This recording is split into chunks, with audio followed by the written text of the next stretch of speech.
Hi ಎಲ್ಲರಿಗೂ ನಮಸ್ತೆ. Welcome to Manju Srinivas Kannada blogs. ನಾನಿವತ್ತು ತೋರಿಸ್ಕೊಡ್ತಾ ಇರೋದು ಮೆಣಸಿನ್ಕಾಯಿ ಬಜ್ಜಿ ಯಾವ ರೀತಿ ಮಾಡೋದು ಅಂತೇಳಿ. ನೋಡಿ, 1 ಕಪ್ ಕಡಲೆ ಹಿಟ್ಟು ತೊಗೊಂಡಿದ್ದೀನಿ. ಅದಕ್ಕೆ ನಾನು ಅರಿಶಿನ, ಖಾರದ ಪುಡಿ ಮತ್ತು ಜೀರಿಗೆ ಹಾಕ್ಕೋಬೋದು, ಇಲ್ಲ ಜೀರಾ ಪೌಡರ್ ಹಾಕ್ಕೋಬೋದು.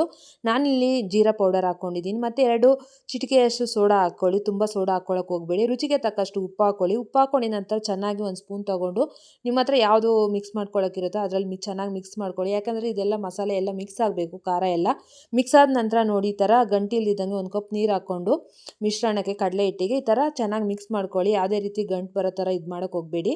ಸ್ಮೂತಾಗಿ ಎಲ್ಲ ಮಿಕ್ಸ್ ಮಾಡ್ಕೊಂಡಿದ ನಂತರ ನೋಡಿ, ಮೆಣಸಿನ್ಕಾಯಿ ಬಂದು ಉದ್ದುದಕ್ಕೂ ಕಟ್ ಬೇಡ ಅಂದರೆ ಚಿಕ್ಕದಾಗೂ ಮಾಡ್ಕೋಬೋದು. ಎಣ್ಣೆ ಕಾದ ನಂತರ 2 ಸ್ಪೂನ್ನ ಮಿಶ್ರಣಕ್ಕೆ ಹಾಕಿ ಮಿಕ್ಸ್ ಮಾಡ್ಕೊಳ್ಳಿ. ಯಾಕೆಂದರೆ ಹಂಗೆ ಮಾಡೋದ್ರಿಂದ ಗರಿ ಗರಿಯಾಗಿ ಬರುತ್ತೆ. ನಾನು ನೋಡಿ ಮೆಣಸಿನ್ಕಾಯಿ ಎಣ್ಣೆ ಬಿಸಿ ಆದಮೇಲೆ ಈ ರೀತಿ ಮಾಡ್ಕೊಂಡಿದ್ದೀನಿ, ಬಜ್ಜಿನ ತಯಾರು ಮಾಡ್ಕೊಂಡಿದ್ದೀನಿ.